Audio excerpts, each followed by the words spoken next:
Jessica Collins' story is how we'd all like to think we would deal with a life-changing accident. 2 months ago, this remarkable young woman was preparing to become a teacher. Now, she's just glad to be alive. I've had a great life, but I wasn't ready to go. And you know what our Jess is like. She'll fight this, she'll beat those doctors. So gutsy, Collins! She kept her feet, she's tough. Oh, just gets Brown on the line. I would love to get up and run one day again. Determined, inspiring, incredible, but most importantly, alive. I'm here, I'm alive, could be dead. We look back on it and we think, well, you know, we could have been organising a funeral. Jessica Collins, an Australian champion athlete, is used to pushing her body to the absolute limit. But Jess Collins is up first. Oh, Collins up first. But this latest battle is by far the 24-year-old's biggest and bravest. I guess that you have good days and bad days. Absolutely, yep. Mostly good days though. I mean, my family's amazing and I have so many friends and things that come and visit, so that makes the day really go well. What's the goal?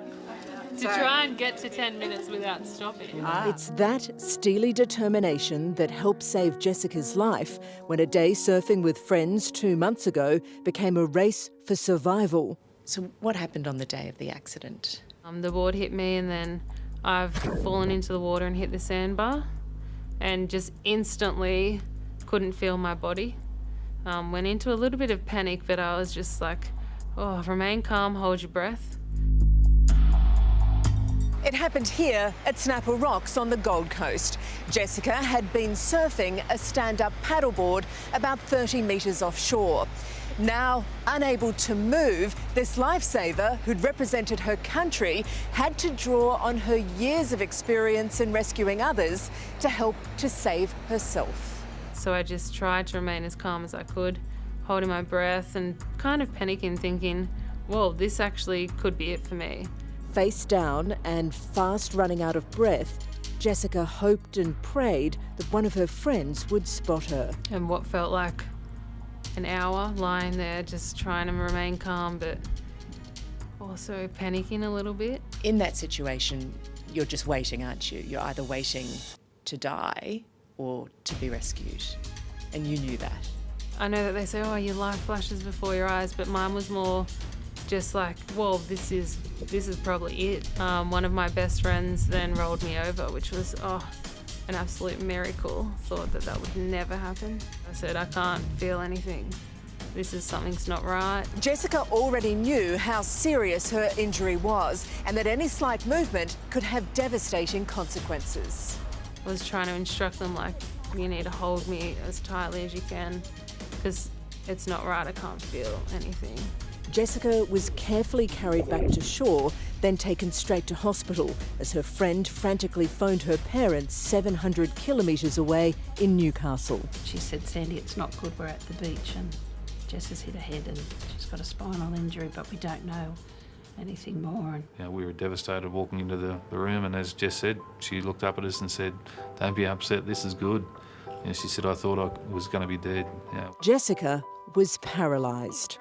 Doctors told her she had fractured her C5 vertebra and damaged her spinal cord, an injury that instantly left her with no feeling from her chest down and has seen her spend every day since in hospitals in Queensland and now closer to home in Sydney. But despite everything, Jessica says she's simply grateful. And even if I had have blacked out, like, I'm so lucky that I didn't have water in my lungs. I didn't lose any consciousness at all. I'm not brain dead at all. Like, that's just luck. An amazing attitude from a young woman who just 2 days before the accident completed the final class of her teaching degree. Those involved in Jessica's rescue were deeply affected by that day, and while they visited her in hospital, some are still struggling to speak about it. But Jess credits them with saving her life. What's your biggest challenge at the moment? Thinking of things that I could miss out on now. Little things like I would go and swim laps. Well, I'm probably not going to go and do that now. How have your mum and dad been? I think it's hard for them. Really hard. They're trying to stay strong for you when they'd probably like to fall apart themselves, I guess. Absolutely. Yeah, oh my God, you're extraordinary. I told you. Yeah. It's different. It's tough. I guess that you want to fall apart, but you can't. We do, but away from Jess. And that's the key for us, is that we've got to show that we're there to support her. And so, in the quiet times, we have our moments, and we grieve and we cry and scream and carry on. But I mean, you can start looking back on and think, oh, if only I hadn't caught that wave. But it's happened. I've got to, I don't know, face that now. Like Jessica, Peter and Sandy know all too well there's a long road ahead, filled with uncertainty, but also hope. In just 7 weeks, Jessica has regained some movement in her biceps and a little feeling in her thumb, already defying doctors who say it's highly unlikely she'll ever walk again. 3, 2, 1. Rest. Amazing. Good job. PB.